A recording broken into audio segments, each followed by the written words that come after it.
ஓம் சதாசிவசமாரம்பாம் சங்கராச்சார்யமத்யமாம் அஸ்மதாச்சார்யபர்யந்தாம் வந்தே குருபரம்பராம்.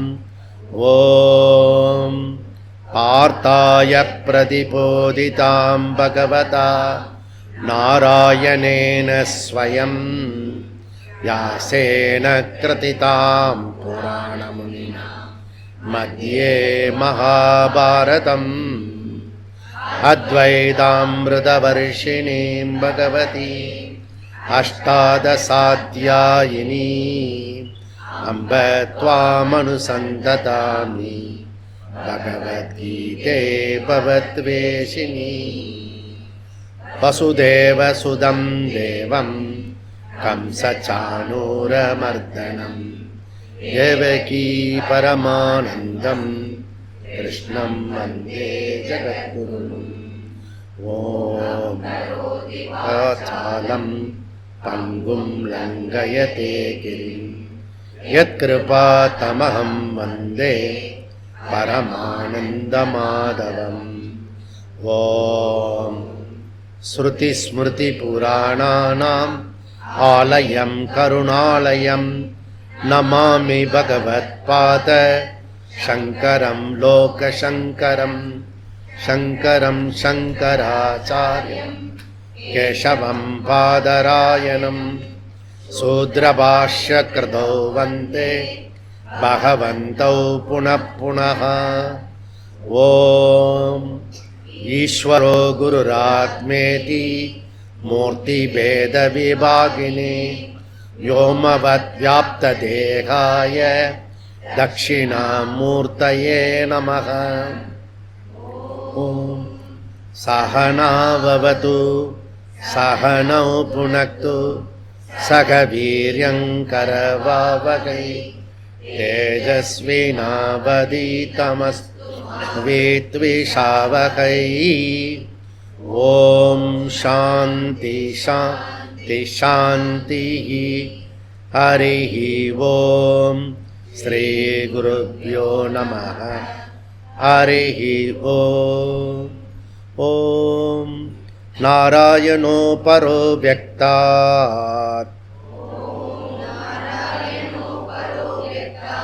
அண்டம் அவ்யக்தசம்பவம் அண்டஸ்யாந்தஸ்து மே லோகாः சப்தத்வீபா ச மேதினி. இப்போ தோட்டகாஷ்டகம் எல்லாரும் எடுத்துக்கிட்டு விதிதா கில சாஸ்திர சுதா தே மகிதோபனிஷத் ஹிதார்த்தநிதே ஹிருதயே கலயே விமலம் சரணம் சங்கர தேசிக மே சரணம்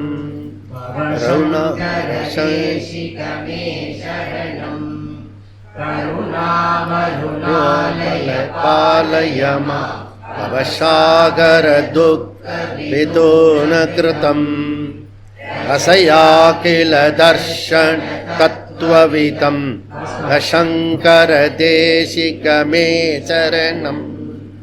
பவதா ஜனதா சுகிதா பவிதா நிஜ போத விசாரண சாருமதே கலயேஸ்வர ஜீவ விவேகவி பவ சங்கர தேசிக மே சரணம்.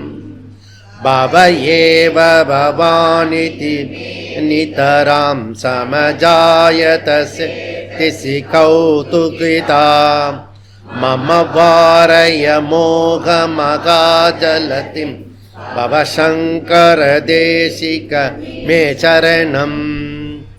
சுக்ருதே து கிருதே பகுதா பவதோ அவிதா சமதர்ஷ லாலசதா அதிதீனமமம் பரிபாலயம பவ சங்கர தேசிக மே சரணம்.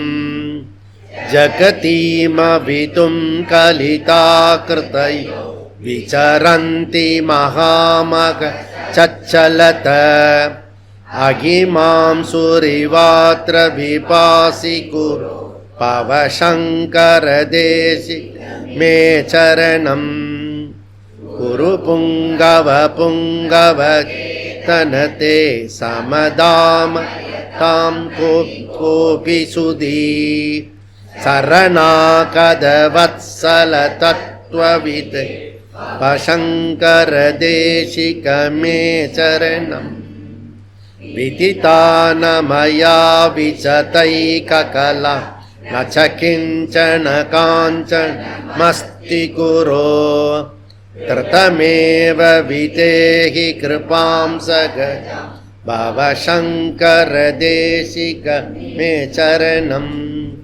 பவசங்கர தேசிக மே சரணம் பவசங்கர தேசிக. பக்கம் 226.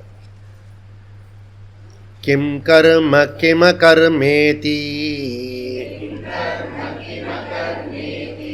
கவயோப்யத்ர மோகிதாः தத்தே கர்ம பிரவக்ஷ்யாமி யஜ்ஞாத்வா மோக்ஷயே சபாத் கர்மணோ ஹ்யபி போத்தவ்யம் போத்தவ்யம் ச விகர்மணः அகர்மணஸ்ச போத்தவ்யம் ககனா கர்மணோ கதிः கர்மண்ய கர்ம யப் பஷ்யேத் அகர்மணி ச கர்மயः ச புத்திமான் மனுஷ்யேஷு ச யுக்த கிருஷ்ண கர்ம கிருத். ஓகே, இப்போ நம்ம பாஷ்யத்துக்கு நம்ம மெதுவாக தான் போக போகிறோம்.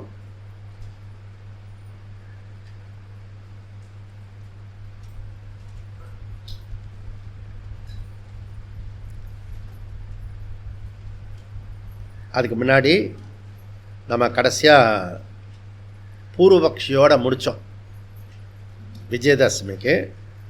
இருந்தாலும் நம்ம மீண்டும் ஒரு தடவை பிகினிங்லேருந்து படிச்சிடலாம். பாஷ்யம். கர்மபாவே கர்த்திருதந்திரத்வாத் பிரவருத்தி நிவர்த்தியோஹோ வஸ்து அப்ராப்ய ஏவ ஹி சர்வ ஏவ கிரியா காரகாதி விவகாரः அவித்யா பூமௌ ஏவ கர்மய பஷ்யதி ச புத்திமான் மனுஷ்யேஷு சயுக்தோ யோகி கிருஷ்ண கர்ம கிருத் சமஸ்த கர்ம கிருத் ச இதி ஸ்தூயதே கர்ம அகர்மணோஹ இதரதர்ஷி. இது வரைக்கும் நம்ம பார்த்தது. இதில் இது ராம் பேர்.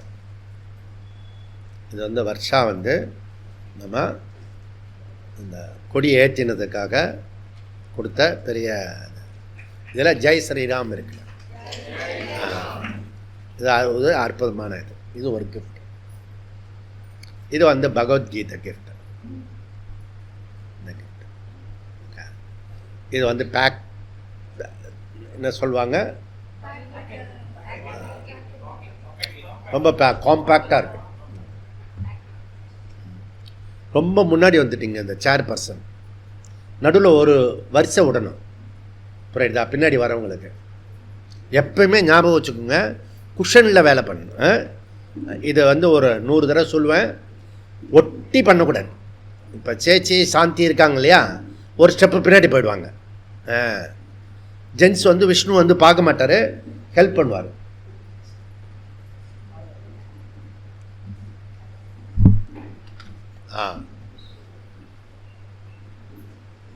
அவ்வளோதான். அப்போ வரவங்களுக்கு உட்காரத்துக்கு சௌகரியமாக இருக்கும். 2 எக்ஸ்ட்ரீம் போகக்கூடாது, அவ்வளோதான். புரியுதா? இது ஃபஸ்ட்டு இது விஷயம்.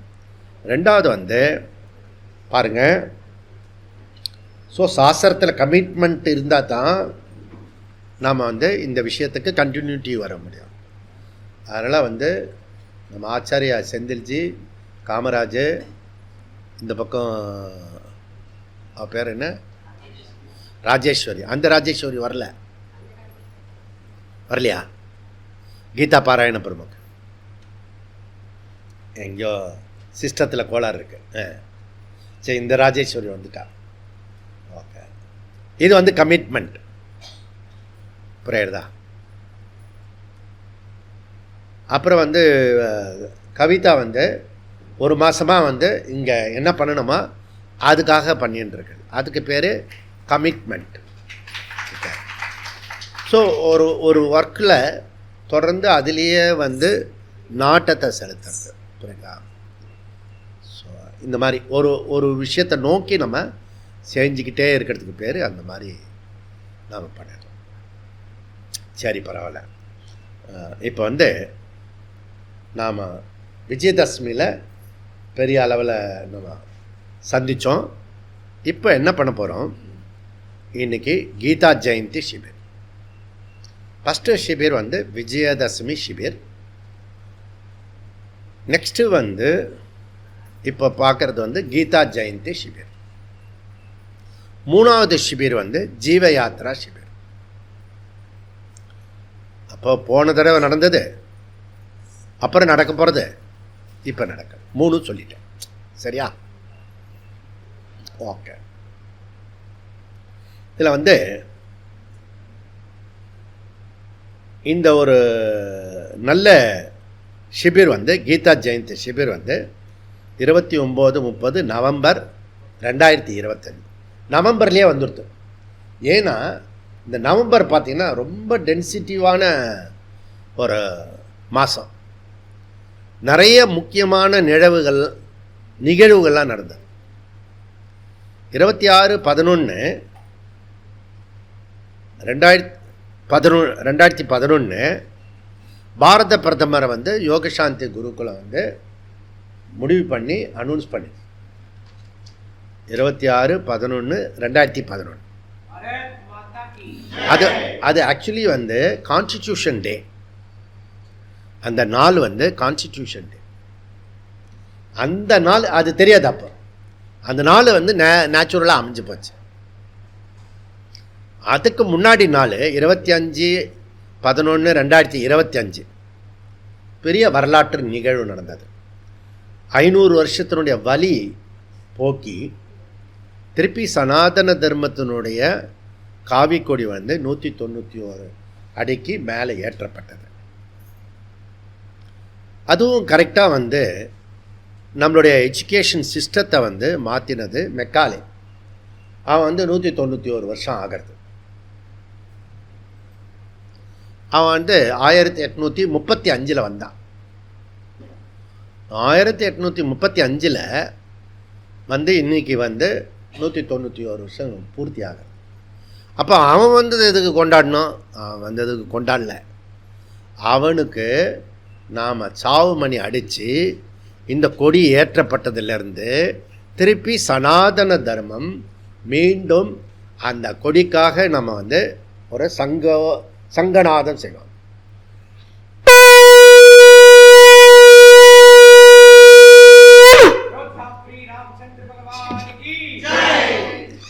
ஜெய் ஸ்ரீராம். ஓகே, இதெல்லாம் வந்து அனௌன்ஸ்மெண்ட். அப்போது இந்த கீதா ஜெயந்தியை ஒட்டி நாம் என்ன பண்ண போகிறோம்னா, இன்றைக்கி முழுக்க 5 வகுப்பில் அறிமுகப்படுத்தப்படும். அப்படின்னா இனி வரக்கூடிய காலங்களில் நடக்கக்கூடிய இந்த பகவத்கீதா வகுப்புக்கு இது அச்சாரமாக இருக்கும். இது எப்போல்லாம் உங்களுக்கு டவுட் வருதோ அப்போல்லாம் இந்த விஷயத்தை நீங்கள் இது பண்ணிக்கணும். பின்னாடி சேர் போட்டிருக்கேன், எக்ஸ்ட்ரா 4 சேர் போடணும்.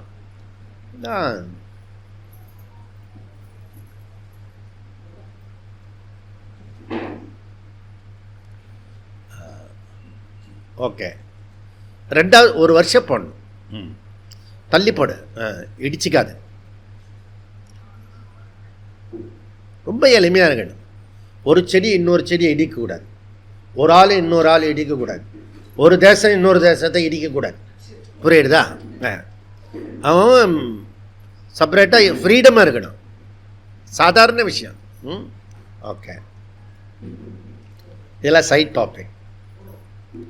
அப்போது இந்த 29, 30 நவம்பர், அதுக்கு முன்னாடி 25/11/2025 போன விஜயதசமிக்கு என்னென்னவோ சொன்னோம். இந்த கீதா ஜெயந்திக்கு முன்னாடி என்னென்னவோ நடந்திருக்கு பாருங்கள். அந்த நாளில் தமிழகத்திலேயே சில இடத்துல மாத்திரம்தான் கொடி ஏற்றப்பட்டது. 10க்கு 20 கொடி மேலே ஏற்றப்பட்டது, காவி கொடி. புரியுதா? அந்த காவி கொடி ஏற்றப்பட்டதை, அந்த காவி கொடியை இறக்கி யூனியன் ஜாக் கொடியை ஏற்றினான். அப்புறம் காவி கொடியே கூடாதுன்னா. புரியுதா? அதுக்கப்புறம் மூவர்ண கொடி காந்தி தாத்தா பண்ணிச்சு. அது பண்ணாத சேஷ்டே இல்லை. அந்த மூவர்ண கொடியில் இப்போ தான் தெரிஞ்சிச்சு கொஞ்ச நாளுக்கு முன்னாடி யூனியன் ஜாக் கொடியும் அதில் வந்துட்டு. இதெல்லாம் ஷாக்கிங் நியூஸ். அதாவது அவன் இவ்வளோ வருஷமாக வந்திருக்கான், நன்றி மறக்கலாமோ, இப்படி ஒரு அபிஸ்து இருக்கலாமோ. அந்த மூவர்ண கொடியில் யூனியன் ஜாக் கொடியும் கொஞ்சம் ஒரு கார்னரில் பண்ணுது. நல்ல காலம் ரொம்ப அந்த அளவுக்கு மோசமாக போல தேசம் இல்லை, அது போடக்கூடாது. அது மவுண்ட் பேட்டனே சொல்லிட்டான். அந்த அளவுக்கு நம்ம ஜனங்க தமசில் தாமசிக்கத்தில் இருந்தது. இப்போ அது மாறி இருக்குது. இந்த அடிமைத்தனம் நகர்ந்து போயிருக்கு. இது ஒரு பெரிய விசேஷமான ஒரு விஷயம். சரி, அப்போ நம்ம இங்கே காவி கொடி ஏற்றினோம், பாரத மாதா பூஜை பண்ணினோம், ராமர் அபிஷேகம் பண்ணினோம். இதெல்லாம் அதுக்கப்புறம் நீங்கள் பார்த்தீங்கன்னா இப்போ கார்த்திகை மாதம். இந்த கார்த்திகை மாதம் ரொம்ப விசேஷமான ஒரு மாதம். அதில் வரக்கூடிய நம்ம டிசம்பர் 6, 1992 கீதா ஜெயந்தி அப்போ தான் சர்ச்சைக்குரிய கட்டடம் இங்கிலீஷ்காரன் கட்டினது. அந்த கட்டிடம் இங்கிலீஷ்காரன் கட்டினா ஆக்சுவலி முஸ்லீம்ஸ்லாம் ஒன்றா சேர்ந்துட்டாங்க. இல்லை நீங்கள் ஒன்றா சேரக்கூடாது, எங்களுக்கு பாதிப்பாகும் அப்படி சொல்லி பிரித்து அவனே கட்டினான். அந்த கல் உடைக்கும் போது தான் தெரிஞ்சது. நான் அங்கே இருந்தேன், நான் இங்கிலீஷில் எழுதியிருக்கேன் அந்த கல்லில். புரியுதா? வெள்ளைக்கார பய பண்ணினது, இங்கிலீஷ்காரன், யூரோப்புக்காரன், ஆங்கிலேயன் பண்ணின பல சதி துரோகத்தில் அது ஒன்று. அந்த மஸ்ஜித், பாபர் மஸ்ஜித்துன்னு சொல்லக்கூடியதை அப்பட்டமான பொய். எப்படி பாபர் மஸ்ஜித் இருக்க முடியும்? ஆனால் ஏமாற்றுவான். அப்படின்னா மஸ்ஜித்துன்னா என்ன தெரியுமா?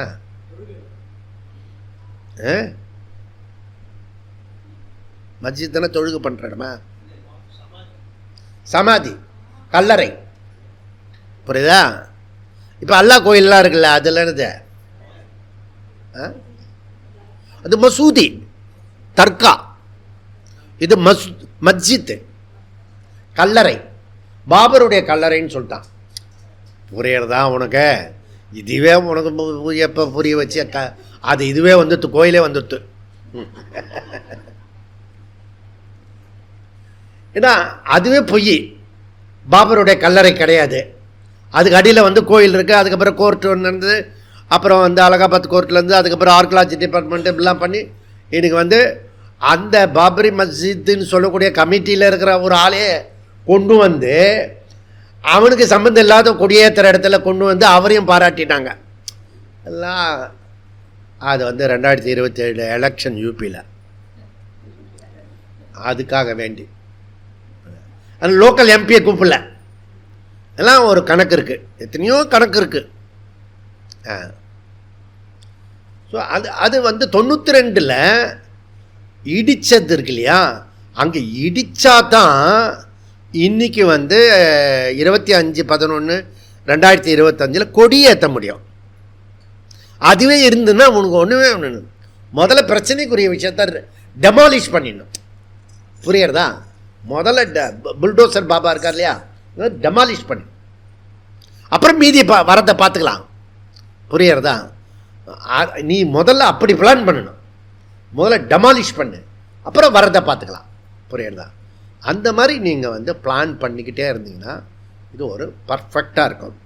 இது வந்து தெரிஞ்சுக்கின்ற ஒரு ஒரு இம்பார்ட்டண்ட் டே இந்த நாள்.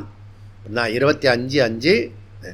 அப்போ ராமருக்கும் கிருஷ்ணருக்கும் என்ன சம்பந்தம் அப்படின்னா, அந்த கீதா ஜெயந்தி அப்போ தான் சர்ச்சைக்குரிய கட்டடம் இடிக்கப்பட்டது.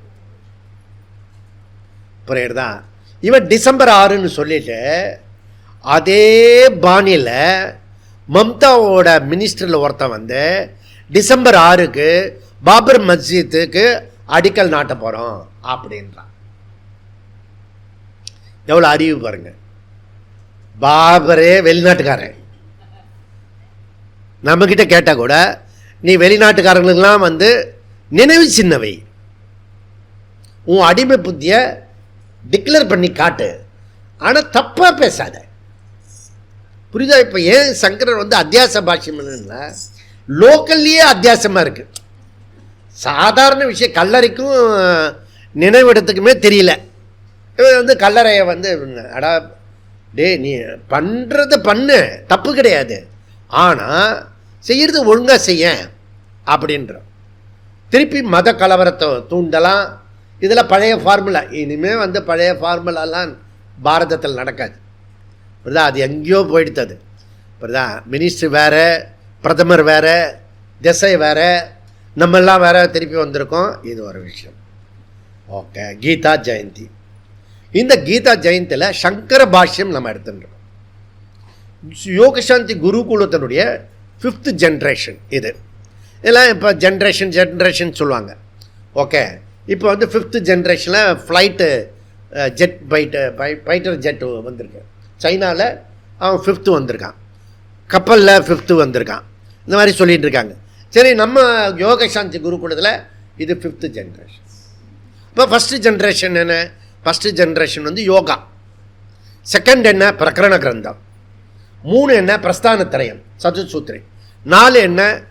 நம்ம வந்து தீபிகா, எல்லாரும் விட்டவன் போனவன், விழுந்தவன், தவறி போனவன் எல்லாரும் பிடிச்சது வந்து கீதா ஜெயந்தி, கீதா தீபிகா, இந்த பிரம்மசூத்திர தீபிகா. இந்த பிரம்மசூத்திர தீபிகாவில் எல்லாம் வண்டியில் ஏறிச்சு. இந்த கடைசியில் அந்த ஸ்ரீலங்காவில் வந்து இவர் வந்தார்ல ராமர், எல்லாம் தொத்திக்கிச்சு அதில், அந்த விமானத்தில். அந்த மாதிரி எப்படியோ பொழைச்சிக்கிச்சு நம்ம இங்கே வந்து சேர்ந்துட்டோம். இந்த சங்கர பாஷை வந்து 5th ஜென்ரேஷன். இப்போ புரியுதா உங்களுக்கு?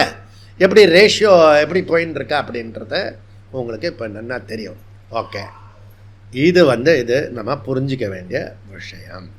ஓகே, இதெல்லாம் வந்து ஜஸ்ட் இன்ஃபர்மேஷன். ஓகே, அடுத்தது வந்து நம்ம வந்து இந்த ஹோல் பகவத்கீதா 700 ஸ்லோகத்தை 1,00,000 பேர் சொல்லியிருக்காங்க. நாம் வந்து 35,000 தடவை கீதா பாராயணம் பண்ணியிருக்கோம்.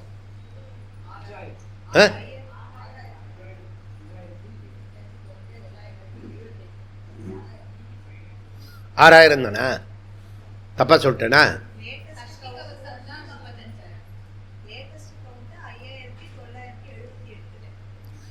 விஸ்வரூப பாராயணம் ரொம்ப கம்மியாக இருக்க. சரி,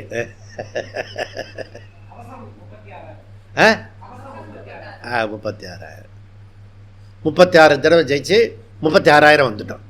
ஓகே, அதுபோல் இது 700 கோடிக்கு வரணும் விஸ்வரூப பாராயணம். அப்போ தான் கரெக்டாக இருக்கும். அதை நம்ம வந்து சங்கரபாஷ்யம் முடியறதுக்குள்ளே பண்ணிவிடுவான். இந்த சங்கரபாஷ்யத்தை வந்து நாம் வந்து எப்படி பிளான் பண்ணியிருக்கோன்னா, இது வந்து சகசர கிளாஸ். நம்ம வந்து 108 கிளாஸ் பண்ணினோம் இல்லையா சென்னையில் சங்கர மடத்தில். அதுபோல் சங்கரபாஷ்யம் வந்து நாம் வந்து 1000 வகுப்பு சகசர வகுப்பு பண்ண போகிறோம். புரியுதா?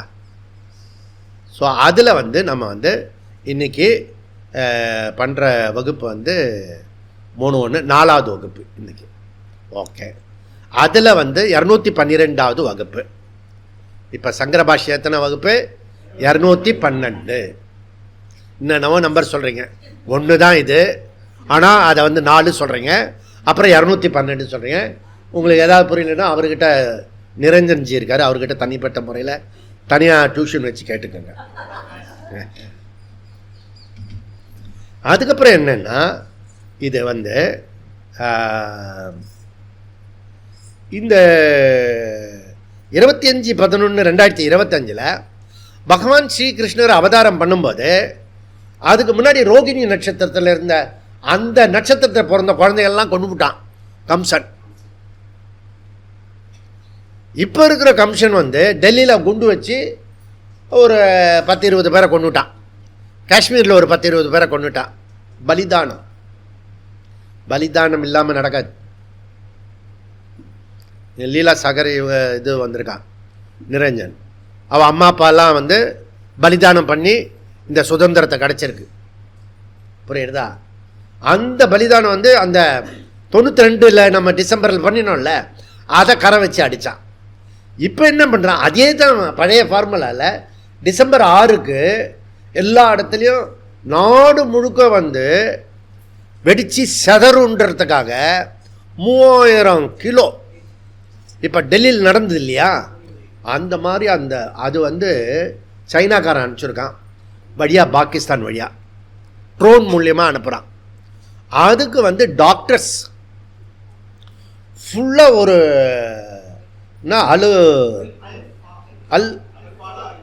அல்ஃபலா அந்த யூனிவர்சிட்டி சுரங்கள்லாம் இருக்குது, அதில் வந்து ப்ரொடெக்ஷன் பண்ணிகிட்டே இருக்காங்க.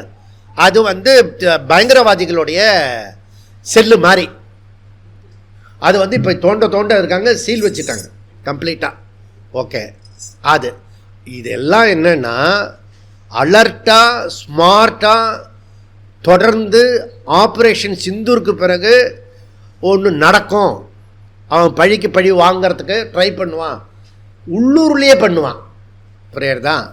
அப்படிலாம் வந்து கவர்மெண்ட்டு போன கவர்மெண்ட் மாதிரி கிடையாது. இப்போ அலர்ட்டாக போலீஸு விஜிலண்ட்டு எல்லோரும் வந்து ஃபுல்லாக எல்லாரையும் பிடிச்சிட்டாங்க. பிடிச்சி அடிக்கிற அடியில் வந்து விஷயத்தெல்லாம் சொல்லி கொடுத்துட்டுருக்கான், எல்லாத்தையும் பிடிச்சி உள்ளே வச்சுட்டாங்க. இதெல்லாம் என்ன? இப்போ அந்த கொடி ஏற்ற போகிறோம், என்னென்னா புரிஞ்சுக்கோ. இதெல்லாம் வந்து பிரிட்டிஷ்காரன் பண்ணினதை அதெல்லாம் சரி பண்ணி இந்த கீதா ஜெயந்தி அப்போது நம்ம டெமாலிஷ் பண்ணினதை அதில் வந்து ராமருடைய கோயில் அயோத்தியில் பகவா கொடி ஏற்றியாச்சு. அதில் வந்து ஓம் இருக்குது, சூரியன் இருக்குது, ஒரு செடி இருக்குது. அந்த செடி பேர் என்ன? கோவிதாரா. புரியுதா? அப்போ வந்து அதுதான் ஸ்தல விருட்சம் கோவிதாரா. அது வந்து காஷ்யப ரிஷி வந்து பண்ணினது. காஷ்யப ரிஷி என்ன பண்ணார்னா, பாரிஜாத்த மலரையும் மந்தார செடியும் ரெண்டுத்தையும் கம்பைன் பண்ணி இந்த செடியை அயோத்திக்காக ஸ்பெஷலாக பண்ணுறார். புரியுதா? அதனால் அந்த கொடியில் விருட்சமும் இருக்கும். நீங்கள் பார்த்தீங்கன்னா அந்த விருட்சத்துக்கு ஒட்டி நம்ம வந்து நேற்றுலேருந்து செடி நட்டுட்டே இருக்கோம். இப்போ கூட செடி நட்டுட்டு வந்தோம். இப்போ முடித்த பிறகு மத்தியானம் லஞ்சு டைம் முடித்த பிறகு திருப்பி ஒரு 60 செடி நடப்போம். புரியுதா? இதெல்லாம் வந்து அதை நோக்கி இருக்கிறது. புரியுதா? இந்த ராமர் கோயிலை கட்டினது யார் அப்படின்னா விக்ரமாதித்யா. ஓகே, அந்த விக்ரமாதித்யா கட்டின கோயிலை தான் பாபர் வந்து இடித்து தள்ளிட்டான். புரியுதா? திரும்பவும் அந்த கோயிலை அயோத்தியா கோயிலை வந்து கட்டி முடித்து கொடியேற்றினவர் வந்து நம்ம நரேந்திர சோழன். புரியுதா? அதனால் வந்து இதெல்லாம் ஒரு சிறப்பான ஒரு விஷயம். இதெல்லாம் பெருமைக்குரிய விஷயம். நம்ம அந்த காலத்தில் வாழறது ரொம்ப பெருமைக்குரிய விஷயம்.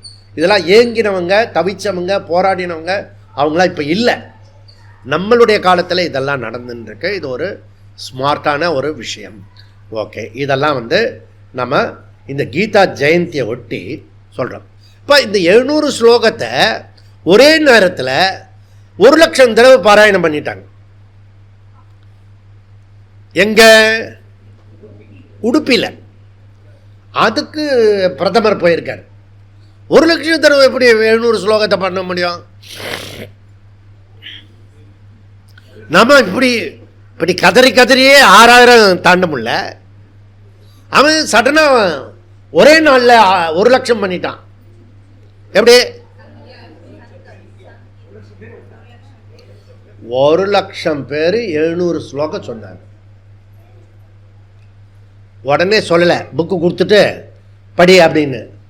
அதுக்கு அந்த உடுப்பி மட்டு சாமியார் மொத்த பேரும் 8 பேரும் சேர்ந்து பல மாதமாக அதுக்கு ப்ரிப்பேர் பண்ணி மோதிக்கிட்ட மாற்ற. ஞாபகம் வச்சுக்கோங்க, ஒரு விஷயம் அன்னைக்கு நடக்கிற மாதிரி இருக்கும், ஆனால் அதுக்கு பின்னாடி ப்ரிப்பரேஷன் இருக்குல்ல. ப்ரிப்பரேஷன் பண்ணுறதுல அவரை மாதிரி கெட்டிக்காரத்தனம் யாருக்குன்னு வராது. நமக்கு அந்த நேரத்தில் தான் வரும். தாகம் வரும்போது நம்ம கிணறு தோண்டுவோம், புரியுதா, குடிக்கிறதுக்கு. அந்த மாதிரி இல்லை, முன்கூட்டியே தயார் பண்ணு, எல்லாத்தையும் ரெடி பண்ணு. போகும்போது வரும்போதில் ஞாபகம் வரும்ல, எடுத்து வச்சிடணும். இந்த கீதா ஜெயந்தி வருதா, எடுத்து வச்சிடணும், புரியுதா. இப்படி நம்மளுடைய வேலையை பண்ணினா சுலபமாக இருக்கும், புரியுதா. இல்லைன்னா டிஃபிகல்ட்டாக இருக்கும். அது அங்கே வை கடுப்பாக இருக்கும். சில பேருக்கு நான் சொல்கிறது, வச்சுக்கும் போது வச்சுக்கலாம், இல்லை இப்போவே அப்படின்னு. அப்போ நமக்கு சந்தர்ப்பம் ஆள் கிடைக்கும் போது என்ன பண்ணால் டமால்னு வச்சுக்கலாம், புரியுதா. அதனால் எல்லாத்தையுமே வந்து நீங்கள் சரியாக பண்ணணும். அது போட்டோம். அப்போ நம்ம விஸ்வரூப பாராயணம் சொன்னோம் இல்லையா, அதுவே அவங்க விஸ்வரூப பாராயணம் வச்சுருக்காங்க. அதே பேட்டர்ன், அதே பேர், புரியுதா, விஸ்வரூப பாராயணம். ஓகே, நாமும் விஸ்வரூப பகவத்கீதா பாராயணம் அப்படி தான் வச்சுருந்தோம், புரியுதா. அப்புறம் நம்ம ஷார்ட்கட் பண்ணி விஸ்வரூப பாராயணம் அப்படி சொல்லி பிரபுவுக்கு வந்துட்டாங்க. பாராயணம் இல்லை, சரி பரவாயில்ல, முடிச்ச உடனே தனியாக கேட்பான். கபாலி இங்கே தூக்கு கயிறு இங்கே, கபாலி எங்கன்னு கேட்டான் திமுக ஆட்சியில். அது பழைய ஆளுக்கு தான் தெரியும், புரியுதா. அதனால் நான் அதை வந்து நான் பாராயண பிரமுகிட்ட நான் தனியாக பேசிக்கிறேன். ஓகே, இப்படி 1,00,000 பகவத்கீதா பாராயணம் வந்து பாரத பிரதமர் அட்டன் பண்ணிட்டு வந்திருக்காரு. இது ஒரு முக்கியமான விஷயம். ஓகே, இந்த கணேஷ்ஜி, நீங்கள் இவர்கிட்ட ராமகிருஷ்ணன் அந்த இவர் சர்மாஜிக்கிட்ட போங்க, அதை சேரை தூக்கிட்டு சர்மாஜி அங்கே வாங்க. அது எல்லாத்தையும் அந்த ஏரியாவில் ஃபுல் பண்ணலாம். ஓகே, ஓ ஃபைன், அவ்வளோதான். ஒரு ஆர்டராக இருக்கணும். சிருஷ்டி வந்து டிஸார்டரில் தான் இருக்குது, ஆனால் ஆர்டராக பண்ணிக்கணும். இப்போ வந்து இந்த மொத்த ஏன் இதெல்லாம் சொல்லிட்டு வரேன்னா, 700 ஸ்லோகத்தினுடைய சாராம்சத்தை இப்போ சொல்ல போகிறேன். மொத்த 700 ஸ்லோகத்தினுடைய சாராம்சம். அதில் எங்கே ஆரம்பிக்கிறது அப்படின்னா, எப்பவுமே சிஷ்யனுடைய கேள்வி, குருவோட பதில். இதுதான் உபனிஷத்தினுடைய ஸ்டைலு, எல்லாத்தினுடைய ஸ்டைல். அப்போ இவனுடைய கேள்வி என்ன அப்படின்னா, அர்ஜுனனுடைய கேள்வி முதல்ல தன்னை வந்து அறிமுகப்படுத்துகிறான். எப்படி அறிமுகப்படுத்துகிறான்? நான் வந்து அஸ்தினாபுரத்துக்கு பெரிய ஆளாக்கும், நான் வந்து இவனை அடித்து கொண்டு இருக்கேன், அவனை அடித்து கொண்டு இருக்கேன், அந்த இடத்தெல்லாம் ஜெயிச்சிருக்கேன், ஓகே, எங்கள் பெருமை, எங்கள் பரம்பரை, இதெல்லாம் வந்து பொதுவாக பொது ஜனங்கள் சொல்லுவாங்க. இவன் என்ன சொல்கிறான்? அகம் கிருப்பனாகா,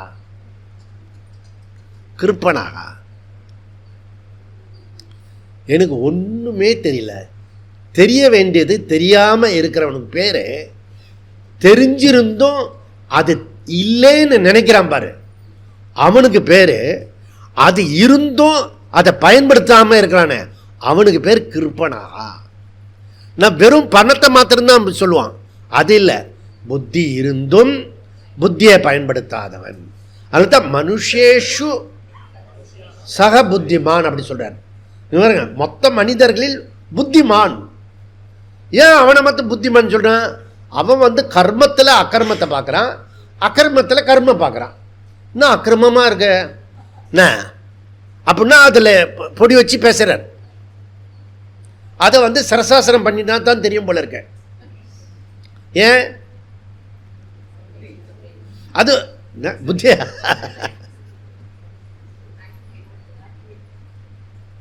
அதெல்லாம் இல்லை, மாற்றி பேசுறாரு அது. அப்போ நம்ம இப்படி இருந்தால் தெரியாது, தலைகை நின்னா தான் தெரியும்.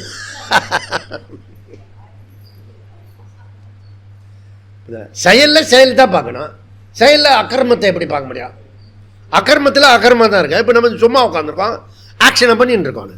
அதனால அப்படி பொதுவாக ஜனங்கள் பேசுகிற விஷயத்தில் உல்டாவாக சொல்கிறார் பகவான். புரியுறதா? அப்போ இதை சரசாசனமான பண்ணியாவது இதை தெரிஞ்சுக்கிறதுக்கு தான் நம்ம இங்கே வந்திருக்கோம் கீதா ஜெயந்திக்கு. இது முதல்ல தெரிஞ்சுக்க. அப்போது கிருப்பனகா அதுதான் சமித்து. இவன் கொண்டு போன சமித்து என்ன அப்படின்னா கிருப்பனகா. சமித்துனா என்ன? பணிவு காட்டுறது. இப்படிதான் குரு கிட்ட போகும்போது பணிவு இருக்கணும்.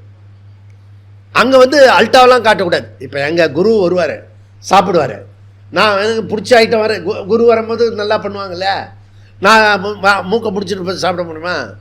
நான் ஒரு வீட்டுக்கு போனேன், என் சிஷ்யன் ஒருத்தன் பெங்களூரில் இருக்கான், நான் கூட சாப்பிட்டுட்டேன். அவன் பேரை சொல்லி, டே எல்லாரும் சாப்பிட்டுட்டாங்கடா, நீ இந்த வீட்டுக்கு வேற வந்திருக்கோம், நீ சாப்பிட்டு எல்லாருக்கும் முன்னாடி இருக்கணும், சாப்பிடலஞ்சி வரைஞ்சி அப்படின்னு. ஆடாப்பா, அவனை என்ன சொல்கிறது? இங்கே அந்த குரு அவரோட சேர்ந்து சாப்பிடுவேன் நான் சில சமயம், புரியுதா? அப்போ நான் அவருக்கு முன்னாடி சாப்பிட்னேன். இது நம்ம சிஷியரெல்லாம் ஒரே அன்போடு அப்போ தான் வைப்பான். வச்சுட்டான்னா வேஸ்ட் பண்ணக்கூடாது, அது குருக்கு தெரிஞ்சிடும், குருக்கு தெரியக்கூடாது எதுவும்.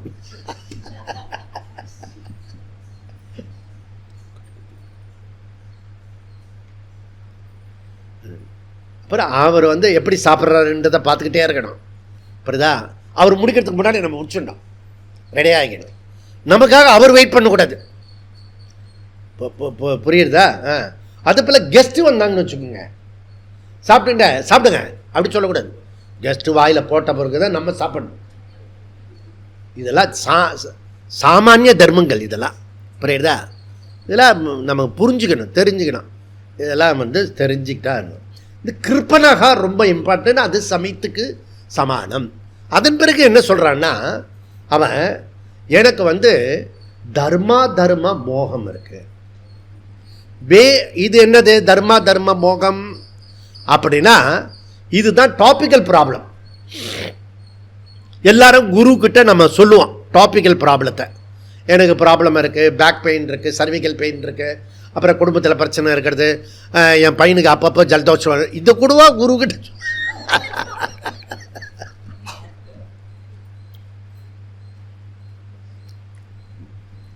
ஆனால் நானும் அந்த அந்த துளசி கொடு, அதுக்கப்புறம் வேப்பிலையை எடுத்து கொடு, நீ கவனிச்சுன்னா நானும் சொல்லிகிட்டே இருப்பேன். உனக்கு என்னைக்காவது குருன்ற ஒரு சிஸ்டம் வந்தோடனே இதெல்லாம் அவன்கிட்ட கேட்கும். இப்போ இவன் தர்ம விவேகத்தை, அது என்னது டாபிக்கல் ப்ராப்ளத்தை சொல்கிறான். ஏன்னா அவன் அதில் இருக்கான், அவ்வளோதான் நாலேஜ். இப்போ நான் இந்த போர் பண்ணணுமா பண்ணக்கூடாதா, இதான் கன்ஃபியூஸு. காலையில் எழுந்துக்கணுமா எழுந்துக்க வேண்டாமா, எழுந்த பிறகு குளிக்கணுமா குளிக்கக்கூடாதா, குளித்த பிறகு விளக்கேற்றணுமா விளக்கேற்றக்கூடாதா, பல்ல தேய்ச்சி குளித்து காலையில் விளக்கேற்றினா அது தர்மம் 6 மணிக்கு முன்னாடி. அப்படி இல்லாத வீடெல்லாம் என்னத்தை சொல்கிறது, அதெல்லாம் இங்கே சொல்கிற விஷயமா இதெல்லாம். இப்போ தர்ம விஷயத்தில் மோகம். இவனுக்கு என்ன மோகம்? தர்ம விஷயத்தில் மோகம். அப்படியே விட்டுட்டு போயிருந்தோன்னா பிரச்சனையே இருக்காது, நமக்கு பிரச்சனை இருக்காது. கீதா ஜெயந்தி நம்ம கொண்டாடி இருக்க மாட்டான்.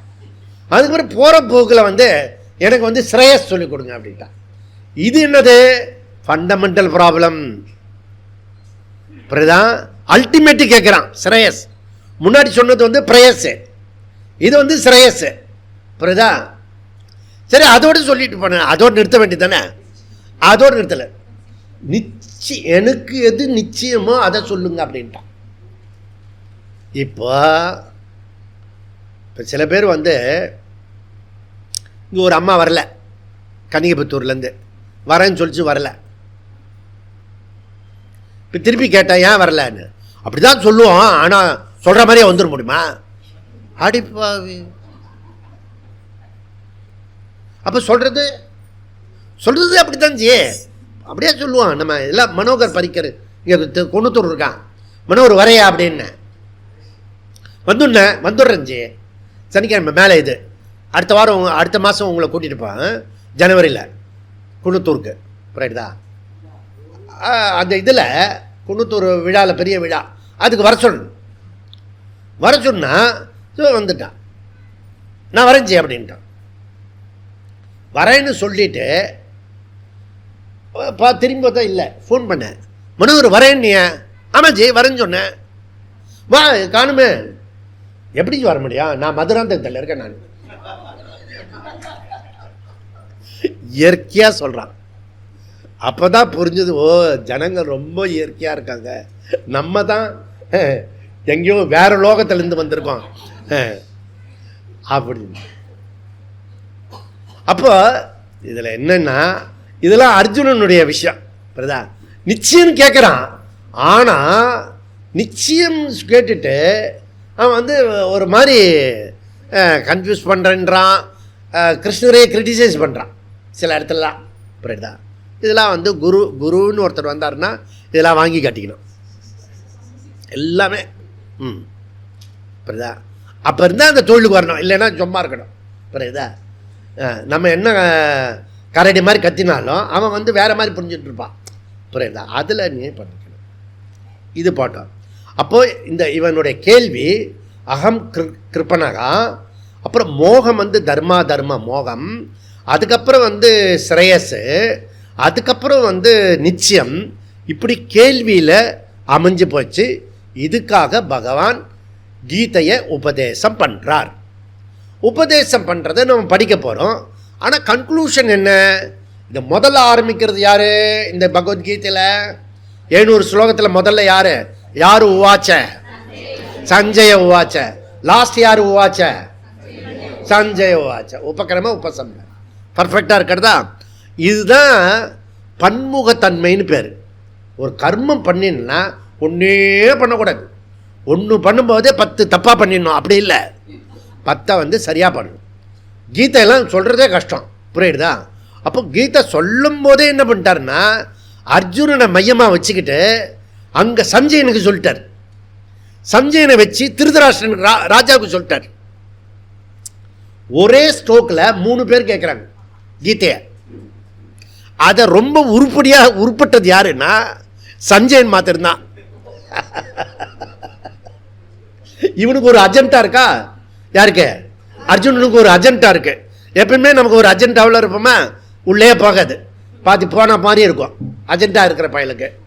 ஓகே, அவனுக்கு வந்து கவலையில் தோஞ்சிருக்கான் திருதராஷ்டிரன். புரியுதா? இன்னும் நடக்க போகிறதான்னு சொல்லிட்டு ஒரு ஆன்சைட்டியில் இருக்கான். அப்போ அவனுக்கு புரியாது. கிளாரிட்டியோடு இருக்கிறவன் யார்? சஞ்சயன். சஞ்சயன் வந்து தெளிவாக இருக்கான். அதனால் அவன் வந்து கன்க்ளூட் பண்ணும்போது தெளிவாக சொல்கிறான். கன்க்ளூட் பண்ணும்போது சொல்கிறான், அற்புதம் அற்புதம் அப்படின்னு. அந்த அற்புதம் வார்த்தையை சங்கராச்சாரியர் கன்க்ளூட் பண்ணுறார். அற்புதம் என்ற சொல்லுக்கு என்ன பொருள் அப்படின்னா, அவர் அதை வந்து அற்புதத்துக்கான விளக்கம் சொல்கிறார். அதை தான் நம்ம வந்து இந்த கீதையினுடைய கன்க்ளூஷனாக சொல்கிறார். என்ன சொல்கிறாருன்னா, இந்த பகவத்கீதையை புரியாமல் உட்காந்து கேட்ட, சகசிர கிளாஸும் புரியல, அப்போ கூட ஒரு பலன் கிடைக்கும். என்ன பலன் கிடைக்கும்? பாப நாசம் ஏற்படும். முதல்ல பாப நாசம் போயிடும், அப்புறம் புண்ணியம் கிடைக்கும். ஒன்றுமே தெரியலன்னா கூட பாபம் போயிடும், இந்த புண்ணியனுக்கு நமக்கு கிடைக்கும். இது ஃபஸ்ட்டு விஷயம். இது ரெண்டாவது விஷயம் என்ன? மோகம் போய்விடும், கன்ஃபியூஸ் போயிடும், டெல்யூஷன் போயிடும், குழப்பம் போயிடும். நம்மக்கிட்ட வந்து குழப்பம் நஷ்டமாகிறது. இந்த மோகம் வந்து நஷ்டம் வந்து 3 விதமான நஷ்டமாகும். மோகம் 3 விஷயம். ஒன்று வந்து மோகம் நஷ்டமாகிறது பாபம் புண்ணியம். பாபம் நஷ்டமாகும், புண்ணியம் நஷ்டமாகும், மோகம் நஷ்டமாகும். மோகம் வந்து 2 விதமான மோகம் இருக்கு. என்ன மோகம்னா என்ன? டெல்யூஷன், குழப்பம், மயக்கம், தயக்கம். புரியுதா? ஸோ டெய்லியுமே நம்ம வந்து தடுமாறுவோம். இந்த ஆட்டோ வந்து நடு ரோட்டில் நின்று இப்படி போகலாமா இப்படி போகலாமான்னு இருப்பாங்க. அந்த மாதிரி வாழ்க்கையில் கலங்கி இருக்கிறவன் பேர் மோகம். புரியுதா? மோகம் 2 விதத்தில் மோகம் இருக்கு. ஒன்று வந்து அவனே சொல்லிட்டான், தர்மா தர்ம மோகம். இன்னொன்று வந்து ஆத்மா அனாத்மா மோகம். அப்போ தர்மா தர்ம மோகம் நஷ்டமாயிடும், ஆத்மா அனாத்மா மோகம் நஷ்டமாயிடும். அப்படின்னா தர்மா தர்ம விவேகம் ஏற்படும், ஆத்மா அனாத்மா விவேகம் ஏற்படும். பாசிட்டிவாக சொன்னோம். இது நம்ம அடுத்த விஷயம். இப்போ என்ன பண்ணிட்டோம்? முதல்ல இன்ட்ரோடக்ஷன் பண்ணிட்டோமா, இன்ஃபர்மேஷன்லாம் சொல்லிட்டோம். அடுத்தது வந்து மொத்த 700 கீதையினுடைய டோட்டலாக பிகினிங்லேருந்து சிஷ்யன் கேட்ட கேள்வியிலேருந்து அதனுடைய முடிவு வரைக்கும் பேசிட்டோம். இது முடிஞ்சது. மூணாவது அடுத்த விஷயம் வந்து இந்த 4:18 வந்து 4வது அத்தியாயம் 18வது ஸ்லோகம் எடுத்துன்னு இருக்கோம். நம்ம எடுத்தோடனே ரொம்ப 2007லேருந்து 2017 வரைக்கும் இந்த சங்கர பாஷ்யம் பண்ணியிருக்கோம். அதை வந்து முடிச்சுட்டு திருப்பி புனருத்தாரணம் பண்ணியிருக்கோம். ஆனால் 17 முடிக்கும்போது இதே மாதிரி தான் கீதா ஜெயந்தியில் முடித்தேன் நான். முடிக்கும்போது முடிச்சாச்சு அப்படின்னு முடிவு. ஆனால் பகவான் முடிவு பண்ணார், முடிக்கல. ஆனால் அவர் காதில் சொல்லலை. இப்போதா ரொம்ப நாளுக்கு பிறகு இப்போ கூட இந்த பிரம்மசூத்திர தீபிகா வரைக்கும் கூட இதெல்லாம் தொடர போகிறதெல்லாம் தெரிய ஐடியா இல்லை. இப்போ சடனாக திருப்பி வந்துடுது. நிறைய பேர் என்ன சொல்கிறான் என் மேலே தப்பா, அவர் அப்படி தான் சொல்லுவார், ஆனால் உள்ளத்தில் என்னென்னோ வச்சுருப்பார். இதுக்கு அடுத்தது என்ன ப்ரோக்ராம் வச்சு நான் எப்பொழுதுமே இப்போ என்ன பண்ணணுமோ அதை மாத்திரம் தான் பண்ணுறேன். அதை ஒட்டி நான் தொடர்ந்து போகிறேன், அவ்வளோதான். அது வந்து இயற்கையாக அப்படி நடந்துட்டுருக்கு. இவன் இன்டர்பிரேட் பண்ணும்போது விதவிதமாக இன்டர்பிரேட் பண்ணிடலாம். நானும் அதை ஆரம்பத்தில் இதெல்லாம் சொல்லி பார்த்தேன், அப்படிலாம் இல்லைன்னு. அதுக்கப்புறம் புரிஞ்சுது, ஓகே நீ அவனுக்கு இதில் ஒரு சந்தோஷம் வந்ததுன்னா அப்படியே நம்ம விட்டுடணும். புரியுதா? சரி, அடுத்தது என்ன பாருங்கள்.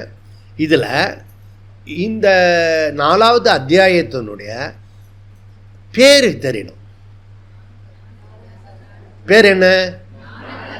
ஞான கர்ம சந்நியாசம். அப்போ சந்நியாசம் தான் இவன் கேட்குறான். தாராளமாக வாங்கிக்கோ சந்நியாசம், கர்ம சந்நியாசம். எப்படி கர்ம சந்நியாசம் பண்ணணும்? ஞானத்தினால கர்ம சந்நியாசம்.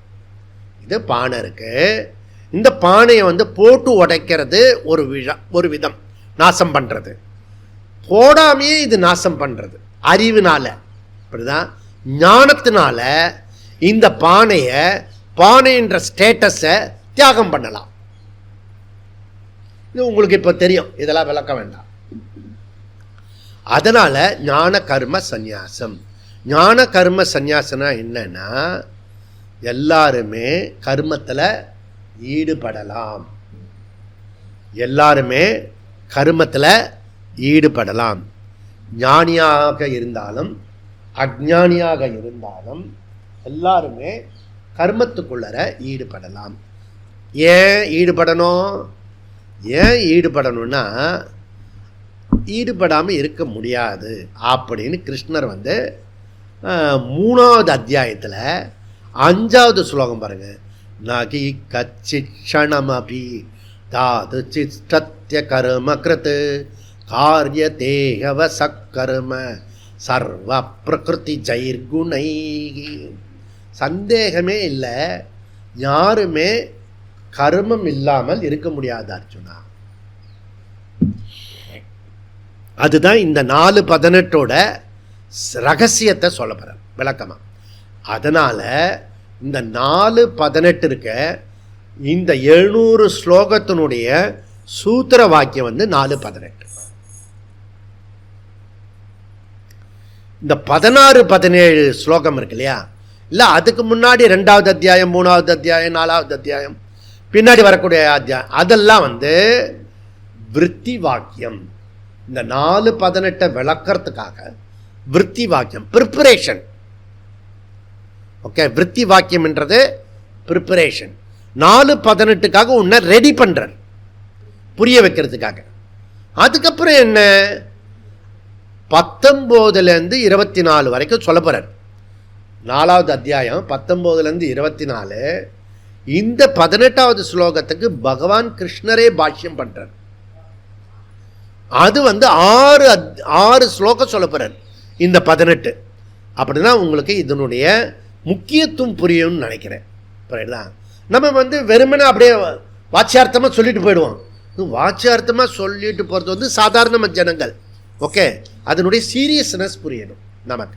இந்த சீரியஸ்னஸ் புரிஞ்சாதான் இது என்ன அப்படின்னா, இந்த இதில் யார் ஒருத்தர் செயலில் செயலின்மையும் செயலின்மையில் செயலையும் பார்ப்பவன் ஞானி. கர்மத்தில் அகர்மத்தையும் அகர்மத்தில் கர்மத்தையும் பார்ப்பவன் எவனோ அவன் ஞானி அப்படின்றார். அவனே பிரம்மத்தின் நிலை பெற்றவன், சக யோகி. புரியுதா? கிருஷ்ண கர்ம கிருத்து, அவனே பூர்ணத்தை அடைந்தவன், இனிமே அவனுக்கு செய்யறதுக்கு ஒன்றும் இல்லை. இப்படி அந்த ஸ்லோகத்தை பரிபூர்ணமாக சொல்லிட்டாரு. ஓகே, அப்போது இந்த கேள்வி பதிலை நம்ம சரியான முறையில் புரிஞ்சுக்கிறதுக்கு இந்த சூத்திர வாக்கியத்தை புரிஞ்சுக்கணும். சரி, இப்போ அடுத்த பாயிண்ட்டுக்கு வரும். இதெல்லாம் இன்ட்ரோடக்ஷன். ஓகே, அடுத்தது என்னென்னா, சயின்ஸு எல்லாருமே சொல்கிறது என்னென்னா, மொத்த உலகத்தை 2ஆக பிரிக்கிறாங்க. உயிர் உள்ளது, உயிரற்றது. உயிர் உள்ளது, உயிரற்றது. உயிர் உள்ளது ஜடம், உயிரற்றது சேதனம். இல்லையா? உயிர் உள்ளது சேதனம், உயிர் அற்றது அச்சேதனம், ஜடம். ஓகே, அப்போ சேதனம் அச்சேதனம், புரியுதா? சென்சியஸ் அண்ட் எனர்ட். ஓகே, இது புரிஞ்சுதுல உங்களுக்கு? இதை புரிஞ்சுது. ஓகே, சரி. அடுத்தது நீங்கள் கவனிச்சிங்கன்னா, இதை நீங்கள் நோட் பண்ணிக்கணும். உலகம் முழுக்க, சயின்ஸ் முழுக்க, பொதுஜனங்கள் முழுக்க 2ஆக பிரிக்கிறாங்க. உயிர் உள்ளது, உயிரற்றது. கரெக்டா சகனா? கரெக்டா? ஓகே. நீ டீச்சரை கவனிக்கிற மாதிரியே இல்லையே, ஐன்ஸ்டீன் வேற எங்கேயும் மைண்டு போயிட்டா மாதிரி இருக்கு. ஆனால் உங்கள் காலேஜில் இப்படி சொல்ல மாட்டாங்க, நான் தான் சொல்லுவேன். ஓகே, ஏன்னா யாரெல்லாம் கவனிக்கிறீங்க, யாரெல்லாம் கவனிக்கலை, யாரெல்லாம் அப்படி கவனிக்கிற மாதிரி இருக்கீங்க, அதெல்லாம் எனக்கு தெரிஞ்சல. பாரு, சும்மா கெடிகாரம் நினச்சிட்டியா? இதில் எல்லா டேட்டாவும் இருக்குது. இப்போல்லாம் டெக்னாலஜியோடு நான் யூஸ் பண்ணிட்டுருக்கேன். புரியுதா? அப்போது அறிவியல் அறியாத ஜனங்களும் இது ஆப்ஜெக்டு அப்படின்னு தெரியும். புரியுதா? இந்த டேபிள் ஆப்ஜெக்டு, இந்த சுவர் ஆப்ஜெக்டு. புரியுதா? இது தெரிஞ்சுக்கிற ஆள் சப்ஜெக்ட். அப்போ ஐ ஆம் சப்ஜெக்ட். எது தெரியப்படுறதோ அறியப்படுறதோ அது ஆப்ஜெக்ட். இது ரூலு. ஓகே, அறியப்படுவது ஆப்ஜெக்ட், அறிந்து கொள்கிறவன் சப்ஜெக்ட். கரெக்டு தானே இருக்கு? இல்லாஜிக்கலாக இல்லையே? ஓகே, இது என்ன அப்படின்னா, இந்த ஆட்டம் தியரி ஒரு பெரிய உலகத்தையே ஒரு ஷேக் பண்ணுச்சு. புரியுதா? அதுக்கு முன்னாடி நியூட்டன் வரைக்கும் சயின்ஸ் ஒரு மாதிரி போச்சு, மெதுவாக ஒரு திசை நோக்கி. அப்புறம் ஐன்ஸ்டீன் வந்த பிறகு என்டையர் ஒரு கலக்கெடுத்து சயின்ஸ் உலகம். புரியுதா? இதெல்லாம் ஒரு 500 வருஷமாக. ஓகே, நம்ம ஆளு கபில மகரிஷியும் இவர் இருக்கார், அவர் என்ன கனாத மகரிஷி, அவங்க வந்து ஆட்டம் அணு பரமாணு சொல்லிட்டாங்க, சட்லஸ்ட் அப்படின்னுங்க. அது வந்து இப்போ சயின்ஸ் என்ன சொல்கிறதுன்னா, இந்த சவர் இருக்க அதில் டான்ஸ் இருக்கு அப்படின்னு, அதை ரெடியூஸ் பண்ணால் அணுவாகலாம். அணுவை ரெடியூஸ் பண்ணால் 3 ஃபேக்கல்டிஸ் வரும். அது என்ன? Neutron, proton, electron. ஓகே, இந்த எலக்ட்ரான் இருக்க அது மேலே கீழே குதிச்சுன்னு இருக்கும். இந்த குட்டி பசங்க குதிக்கிறாங்களே அந்த மாதிரி இந்த சுவர் இருக்கு. அதனுடைய தத்துவத்தை காட்டுறது தான் நடராஜர் தத்துவம். அதை கொண்டு போய் ஜெனீவாவில் வச்சிருக்கான், த காஸ்மிக் டான்ஸ். புரியுதா? அதை சிதம்பரத்தில் வச்சிருக்கான். புரியுதா? என்டையர் பிரபஞ்சத்தினுடைய சென்டர் எது அப்படின்னா சிதம்பரம். அந்த நடராஜரை பாரத் மண்டபத்தில் வச்சுட்டார், அஷ்டதாத்துவோட, பாரத பிரதமர். அந்த நடராஜரை விஜயதசமிக்கு நம்ம ராம் தர்பாரில் பிரதிஷ்டை பண்ணியிருக்கோம். எல்லாம் ஒரு கனெக்ஷன் தான். நீ இப்படியே பார்த்துட்டு நடராஜரே கண்ணில் பார்க்காம வருவ. நீ இங்கே வரும்போதே நீ கண்ணு திறந்து பார்த்தீங்கன்னா தான் நிறைய விஷயம் தெரியும். இல்லைன்னா அப்படியே பார்த்துட்டு அப்படியே போய்டுவேன்னு பார்க்கணும். அப்போது இதில் வந்து டான்ஸ் பண்ணுறதுனா இந்த எலக்ட்ரான்லேருந்து ஆரம்பித்து இப்போ இருக்க லேட்டஸ்ட் ஏஐ,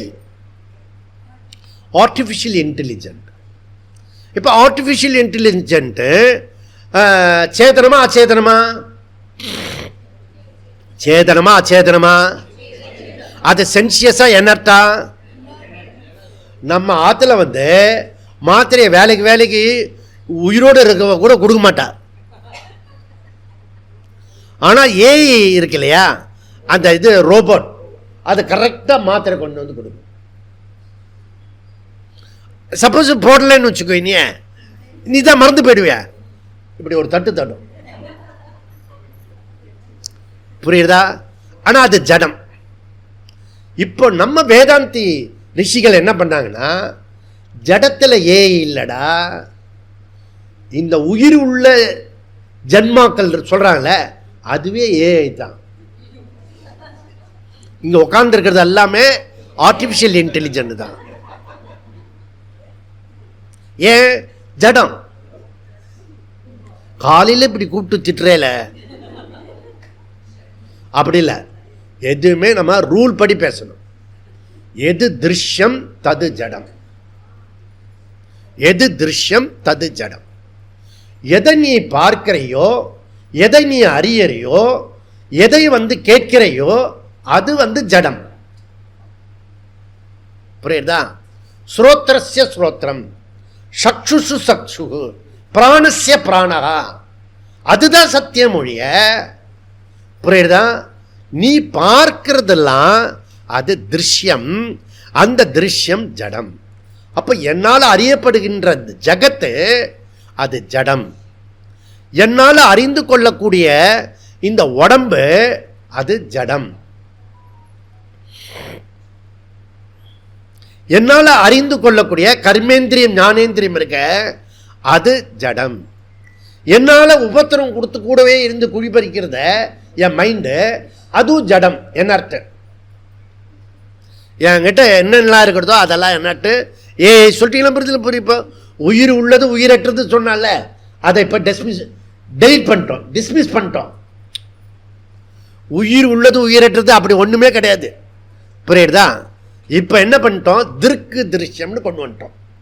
திருக்கு திருஷ்யம், சப்ஜெக்டு ஆப்ஜெக்டு அப்படி கொண்டு வந்துட்டோம். இந்த ஸ்டெப்பு புரியுறது இல்லை? இது வரைக்கும் புரிஞ்ச மாதிரி இருக்குல்ல? சரி, ஓகே. இப்போ இதில் ஒரு ஆள் இருக்கார், இதில் சொல்ல வராத ஆள் ஒருத்தர் இருக்கார். ஓகே, அதாவது கர்த்தா, டூயர். ஓகே, இந்த கர்த்தா அகங்காரி, அகங்கார, அவர் யாரு? அவரை புரிஞ்சுக்கிட்டா தான் இந்த கீதா ஜெயந்தி இந்த 2 நாளில் நம்ம வந்து ப்ராப்பராக புரிஞ்சுக்கிட்டு போகிறோம். புரியுதா? இந்த கர்த்தா இருக்கானே அது ஆத்மாவில் வருமோ? வராது. இந்த கர்த்தா இருக்கானே அனாத்மாவில் வருமோ? வராது. அது நரசிம்ம அவதாரம். அது ஆத்மாவும் கிடையாது, அது அனாத்மாவும் கிடையாது. அப்படி சொல்கிறத விட பாசிட்டிவாக அது ஆத்மாவிலேருந்து கொஞ்சம் எடுத்துக்கிறது, அது அனாத்மாவிலேருந்து கொஞ்சம் எடுத்துட்டு அது அது கொடி கட்டி பறக்கிறது. அந்த கொடி கட்டி பறக்கிறது எப்படி கொடி கட்டி பறக்கிறது? காலிலிருந்து நம்ம எல்லாரும் சொல்கிற நான், ஐ, அந்த ஐ நோஷன் இருக்குல்ல, அது இந்த டூப்ளிகேட் ஐ இருக்கு இல்லையா, அந்த டூப்ளிகேட் ஐ துவைகி பதார்த்தம். ரெண்டு விஷயம்தான் இருக்கு. நான் இருக்கேன், மற்றது பிரபஞ்சம் இருக்கு. இந்த ரெண்டை தவிர மூணாவது என்டிட்டி கிடையவே கிடையாது. அப்ப மூணாவது என்டிட்டி அகங்காரம் எப்படி வந்தது? கேட்கறது புரியுறது இல்லை. அப்போ நீ கண்ணாடி கிட்ட போனீன்னா, நான் கண்ணாடியே பார்த்தது இல்லை சுவாமி, கோபம் கூட உனக்கு வராமல் இருந்திருக்கலாம். அங்கே போயிடுது. அதில் ஒரு கண்ணாடி வச்சுருக்கேன், புரியுதா? இதில் என்னன்னா, சன்னியாசி கூட கண்ணாடி வச்சுருக்கான். இதில் நல்லதாக இருக்கேன். இப்போ என்னென்னா, வீட்டை விட்டு வெளியில் வரத்துக்கு முன்னாடி, ரூமை விட்டு வெளியில் வரத்துக்கு முன்னாடி கண்ணாடியில் ஒரு தடவை பார்த்துட்டு வந்தோம். சில சமயம் நம்ம அப்படியே இருப்போமா, பக்கத்தாலாவது சொல்லுவோம், ஏண்டி இப்படி இருக்க அப்படின்னு போய் போய் சொல்லவே சொல்லாது. இப்படி பார்த்துட்டு இன்னமா அவங்களுக்கு கவலைப்படுற இருக்கணும். அப்புறம் எவனா செத்து போயிருப்பான். செத்து போன பிறகு அதை எல்லாத்தையும் அழிச்சிட்டு பேய் கோலத்தில் வரும். ஆனால் பணம் மாத்திரம் வாங்கி வச்சுக்கோ. இப்போ அதில் மாத்திரம் தீட்டு இல்லை. நான் இப்போ கவனிச்சதில் எல்லாத்துக்கும் தீட்டு. பொட்டு வச்சுக்க மாட்டான், சாமி கும்பிட மாட்டான், விளக்கேற்ற மாட்டான். அதே போல் பணம் வாங்கக்கூடாது. அந்த சுபம் வர வரைக்கும் பணத்தை தொடக்கூடாது. ஏன்னா லக்ஷ்மி அது.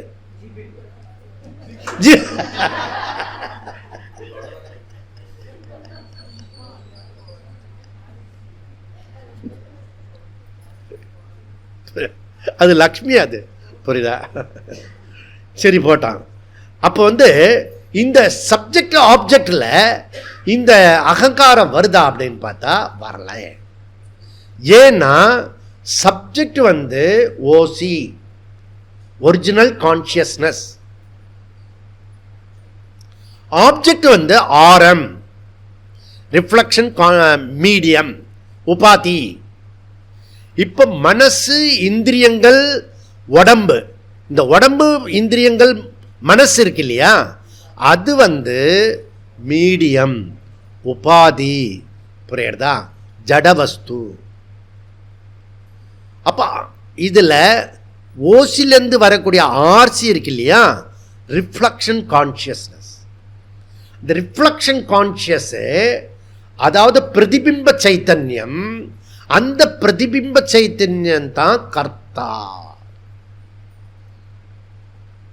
அந்த கர்த்தா ரிஃப்ளெக்ஷன் அந்த மைண்டில் ரிஃப்ளெக்ஷன் ஆகும்போது மைண்ட் எனர்ஜி ஆகிறது, எனர்ஜைஸ் ஆகிறது.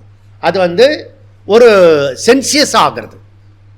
அது சென்சியஸ் ஆன பிறகு அது கொஞ்சம் கடனை நம்முடைய கர்மேந்திரிய ஞானேந்திரியத்தெல்லாம் கொடுக்குது.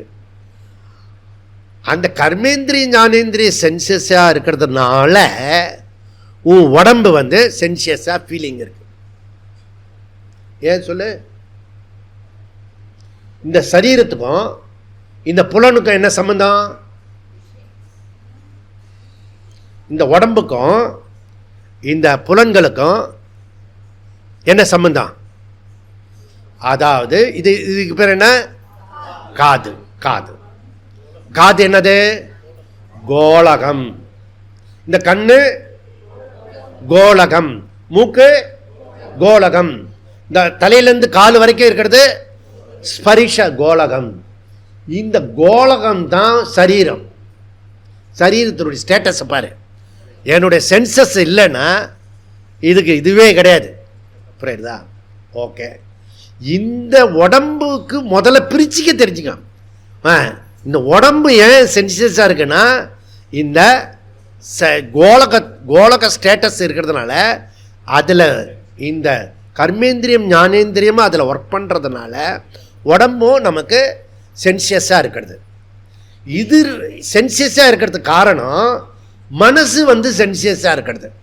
அது இதுக்கு கொஞ்சம் கடன் கொடுக்கறது. அது எப்படி சென்சியஸாக இருக்கிறது? ஜடவஸ்து. அது ஆர்சி மூலியமா, அந்த பிரதிபிம்ப சைத்தன்யம் மூலியமா சென்சியஸாக இருக்குது. This is mechanism. அப்போ இந்த கர்த்தாவை என்ன பண்ணிட்டான்? இந்த மூடன் அப்படின்றாரு பகவான் கீதையில். இல்லை, அகமிதி அப்படி சொல்றவன் கர்த்தா அகமிதி. யாரு சொல்லுவா இந்த ஸ்டேட்டஸ்ல கர்த்தா அகமிதின்னு யார் சொல்ல முடியும்? விமூடாகனா என்ன அப்படின்னா, அவனுக்கு ஆத்ம அஜ்ஞானத்தினால் சொன்ன. அகம் என்றது ஆத்மா, அது தெரியாதனால அகங்காரமாகிய இந்த கர்த்தாவை நானுன்னு சொல்லிடுறான். செயல்படக்கூடிய இந்த மனசு உடம்புலாம் இருக்கு இல்லையா, அதை நானுன்னு சொல்லிடுறான். புரியுதுங்களா? அப்போ அகம் என்ற ஒரு சொல்லுக்கு பொருள் என்ன அப்படி புரிஞ்சிக்கிறது தான் கீதா ஜெயந்தியோட தலையாய பணி. என்ன ப்ராப்ளம்னா, நமக்கு நான் அப்படின்னு சொல்கிறோம் இல்லையா, நானுன்னு எல்லாரும் சொல்லுவோம். இது எல்லாருக்கும் புரியுறது இல்லையா? நானுன்னு சொல்லுவோம். இந்த நோஷன் இருக்கு. சமஸ்கிருதத்தில் அதுக்கு பேர் அகம். புரியுதா? அகம் என்ற சொல்லோட ஒரிஜினலாக இருக்கிற பொருள் ஆத்மா. அகம்னா ஆத்மான்னு அர்த்தம். இவன் என்ன பண்ணிட்டான்னா, நான் என்றதுல ரெண்டு பொருள் இருக்கு. ஒன்று கர்த்தா, இன்னொன்று அகர்த்தா.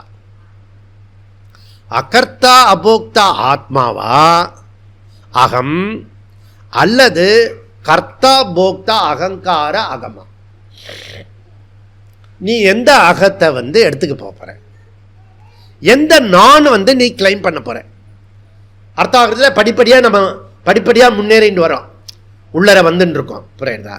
இதை சொல்றதுக்கு தான் நமக்கு 4:18 டிஃப்ரெண்ட்டாக சொல்றாரு. செயலில் செயலின்மையும் செயலின்மையில் செயலையும், கர்மணி அகர்மத்தையும் அகர்மணி கர்மத்தையும் அப்படின்றத வலியுறுத்துறாரு இவர்.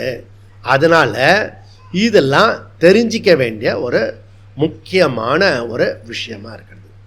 ஓகே, ஸோ ரொம்ப வருஷத்துக்கு முன்னாடி பிரஜாபதி ஒரு ஒரு ஒரு டமோரை போடுறார், முரசு. நீங்கள் இதை தெரிஞ்சுக்கிட்டீங்கன்னா சகல உலகத்தையும் 7-14 லோகத்தையும் நீங்கள் ஆள முடியும் அப்படின்னு. அப்போ இந்த எல்லாருமே இன்றைக்கி இருக்கிற நம்ம குருட்சேத்திரத்தில் தான் இருக்கோம். இப்போ பார்த்தீங்கன்னா அந்த பக்கம் அமெரிக்காக்காரன் ஒரு பக்கம் இருக்கான், ரஷ்யா ஒரு பக்கம் இருக்கிறான், இந்த பக்கத்தில் சைனாக்காரன் இருக்கான். அங்கங்கே லோக்கலில் சண்டை நடந்துகிட்டே இருக்கு. இவன் ஒரு வெறி குண்டு வச்சுருக்கான், அவன் ஒரு வெடி குண்டு வச்சுருக்கான். அவன் ஒரு ஜென்ரேஷன்றான், இவன் ஒரு ஜென்ரேஷன்றான். புரியுதா? எங்கே பார்த்தாலும் ஆயுத சப்ளை பண்ணிட்டு இருக்காங்க. அப்புறம் கப்பலில் அணுகுண்டு வச்சுருக்கான். ஓகே, ஃப்ளைட்டில் வச்சுருக்கான். ஃபைட்டிங் ஃபைட்டிங் ஃப்ளைட்டா, ஃபைட்டர் ஜெட் வச்சுருக்கான். ஓகே, டமால் அப்படி பண்ணுவான். இதுக்கு இப்போ லேட்டஸ்ட் ட்ரோனு. புரியுதா? ட்ரோன் மூலியமாக கடத்தின்னு வரான். இப்படிலாம் விதவிதமாக இந்த ஜென்ரேஷனுக்கு புது புது வார்த்தைகள்லாம் இருக்குது. நீ அந்த வார்த்தையில் தெரியலன்னு வச்சுங்க, யூ ஆர் த வேர்ல்டு.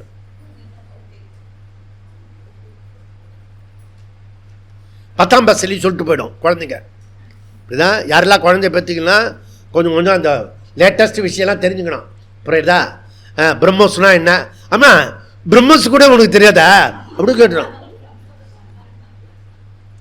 கேட்கறது மாத்திரம் இல்லை, ஒரு மாதிரி பார்க்கும். சயின்ஸ் ரொம்ப ஃபாஸ்ட்டாக போயின்னு இருக்கு, டே டு டே வேகமாக மாறின்னு இருக்கு. ஒரு நாள் இருந்த மாதிரி இன்னொரு நாள் இல்லை, புரியுதா? அவ்வளோ அட்வான்ஸாக போய்கிட்டே இருக்கிறது, ஃபாஸ்ட்டாக போயிட்டு இருக்கிறது. புரியுதா? இப்போ வந்து ஒரு பாகுபலி சினிமா பார்த்தோம் இல்லையா, அது மேலே அனுப்பிச்சுட்டார். பாகுபலி 4000 கிலோ இதில் வந்து இது சேட்டிலைட்டு பாகுபலி, புரியுதா? இதெல்லாம் வந்து ரொம்ப முக்கியமாக நடந்துட்டுருக்கு. இதெல்லாம் வந்து உங்களுக்கு எப்படி தெரியும் சாமி?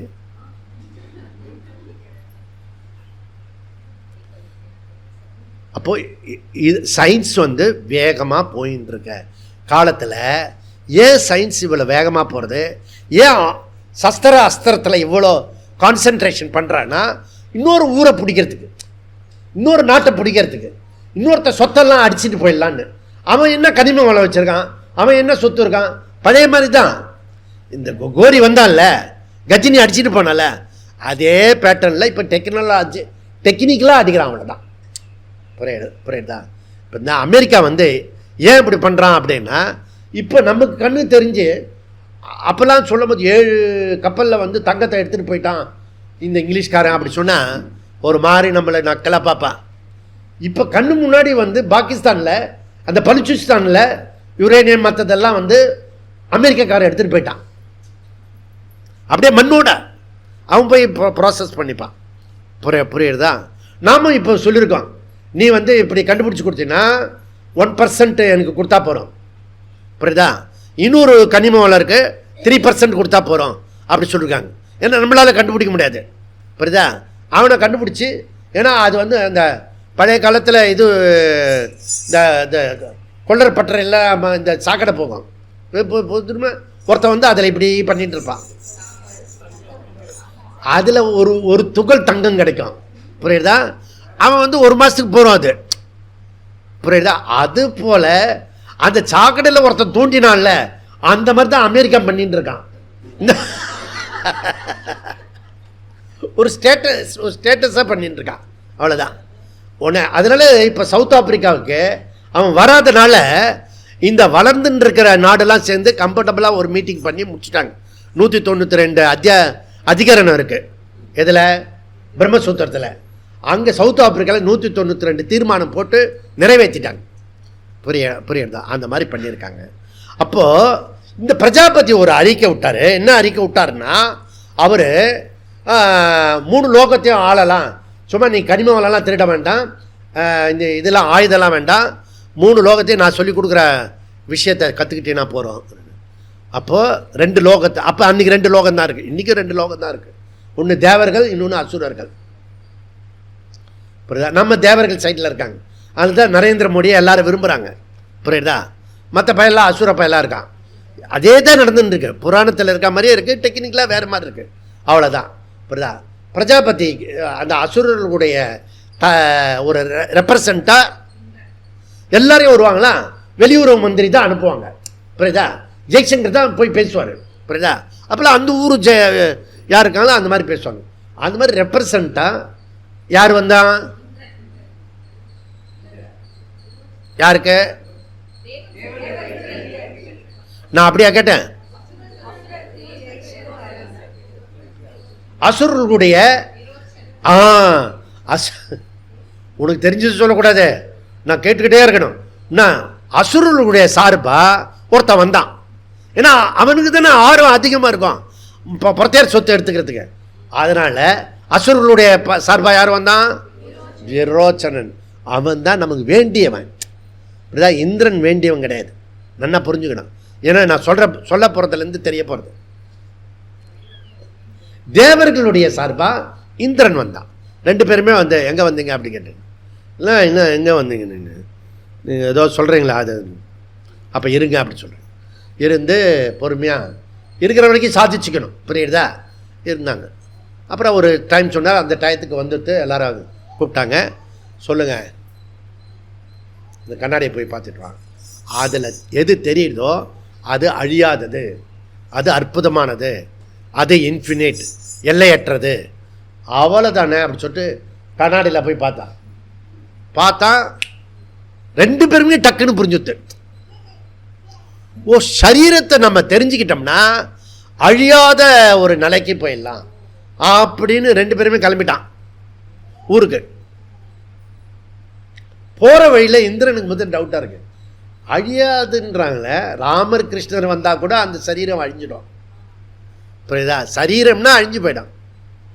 அழியாதது எப்படி சொல்கிறாரு? நம்ம கண்ணாடியில் பார்த்தது நம்ம சரீரத்தை தானே. அதுவரை பிரஜாபதி பியூட்டிஃபுல்லாக சொல்கிறாரு.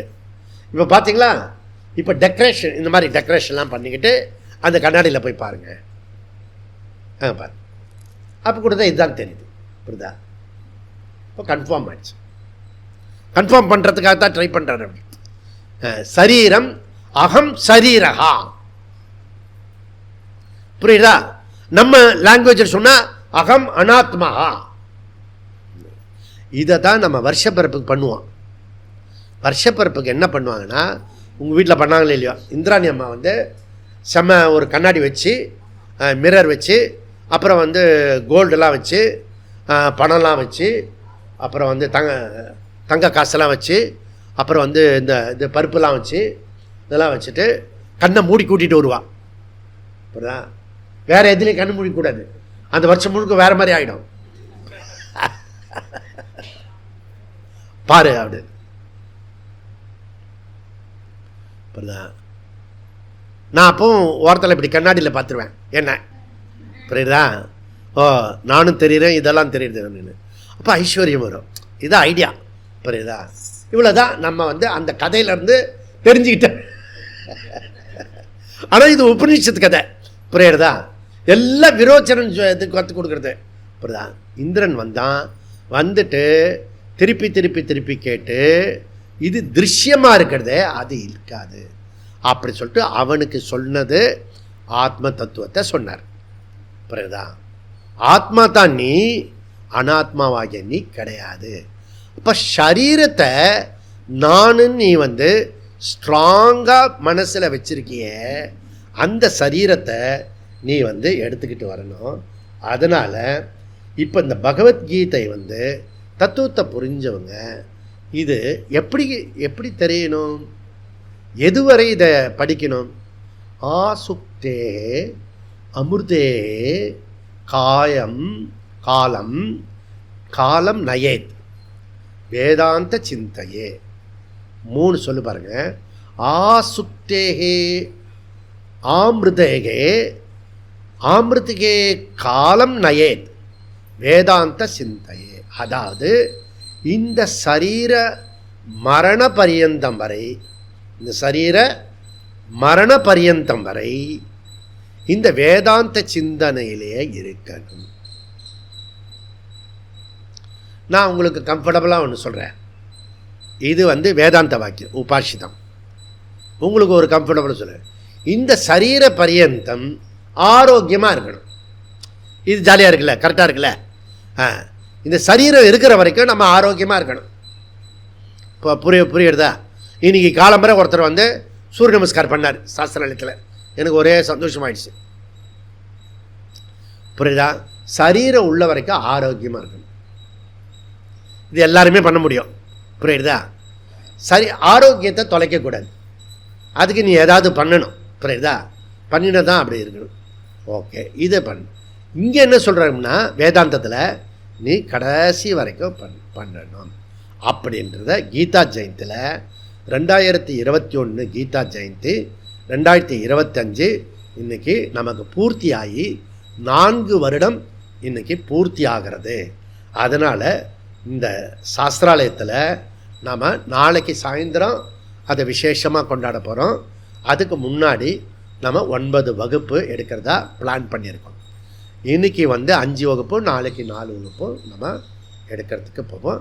அடுத்த வகுப்பில் மீதியை பார்ப்போம். ஓம் பூர்ணமத பூர்ணமிதம் பூர்ணமுதச்யதே பூர்ணஸ்ய பூர்ணமாத் பூர்ணமேவாவசிஷ்யதே. ஓம் சாந்தி சாந்தி. ஹரிஹி ஓம். ஸ்ரீ குருப்யோ நமः. ஹரிஹி ஓம்.